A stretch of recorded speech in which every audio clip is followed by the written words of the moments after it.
So I would say in the last 3 to 5 years, these things went from hardly anyone had them to now it seems like everybody's got them. That's true. And as you say, lots of different manufacturers. All right. Yep. You know, basic care and feeding, the operation, how do they work? Yeah, so every one of these has the same basic features. They all do motion detection. So if you walk up to this device or any of these devices, the notification will be sent to the phone. Right. And the phone is basically going to let you know, hey, that person's there and you can see them. So that happens before I push the button to ring the doorbell. That's right, yeah. Anytime it sees motion, it's going to alert you to your phone. And what happens when I push Press the video doorbell, now you get two-way audio. Oh. So now I can actually have a conversation with you with my phone, whether I'm home or whether I'm away, it doesn't matter. I can still see, for peace of mind, who's at the front door. So in terms of installation, if I've got an existing doorbell, is it an easy swap in and out? Exactly right. So for a regular wired video doorbell, it's like this, and there's a base plate. And so you can see you take your existing two wires, the red and white, they land on those two terminals, just like you would have with any other doorbell. So low voltage, you're good to go. Yep, there's your power there. And if you don't have the wires, for example, then you go to a battery operated one. So with this, you can see it's much larger. So these are essentially the same model, but that bigger size is accounting for the fact that that's all battery driven. That's right, the rechargeable battery on the back is what needs to be recharged every 1 to 6 months, depending on how much usage you have and also how cold it is outside. Oh, that's not too bad. So I go a month or more with that whole thing before I got to swap it out. Yep, and pop the battery out and recharge it, and then you're off and running. Cool. All right. And so when I push this button, what's actually going on, right? Because now I'm talking to you, so I'm sending data, not over this little wire, right? That's right. So this is just for power. Everything is Wi-Fi connected. Wi-Fi. Right? So all of these are connected to your home through Wi-Fi.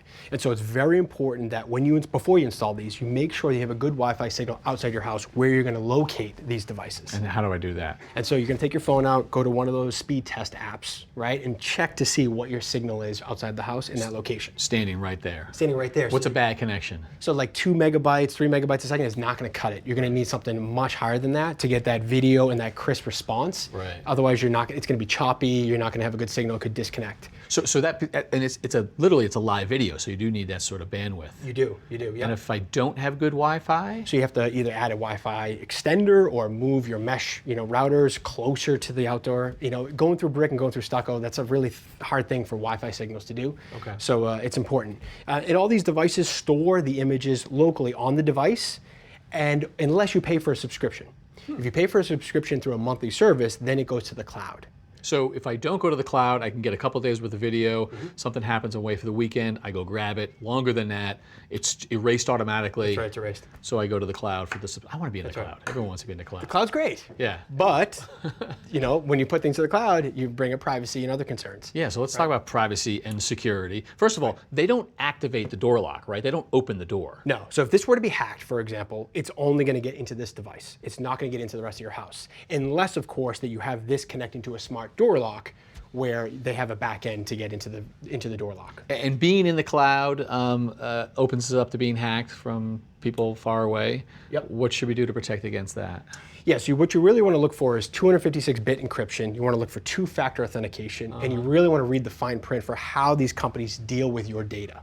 Meaning don't share my data. You don't want to share it with a third party or any affiliate or anything like that. So you want to make sure you read the fine print. I know people don't want to read those manuals, but it's important, right, to make sure that they do. All right, so that's one problem with a downside, although it sounds like you got solutions for that. Any other downsides with these things? The other one is false alerts, right? So they all will detect motion, but the thing is, how sensitive do you want that motion to be? If a moth flies by, you don't want it to alert you, right? But you want to make sure it alerts you when a person is there. So that sensitivity is something that can be adjusted, but they still are not that great. Gotcha. And in terms of price these days, I mean, they've been around long enough, so I presume prices come down. Yeah, so from $100 for the standard versions all the way up to $200 for the premium end versions for these. Beautiful. All right, Ross. So low cost options. As always, great information. Yeah. Thank you. No problem. I'll take this one. Thanks for watching. This Old House has got a video for just about every home improvement project, so be sure to check out the others. And if you like what you see, click on the subscribe button. Make sure that you get our newest videos right in your feed.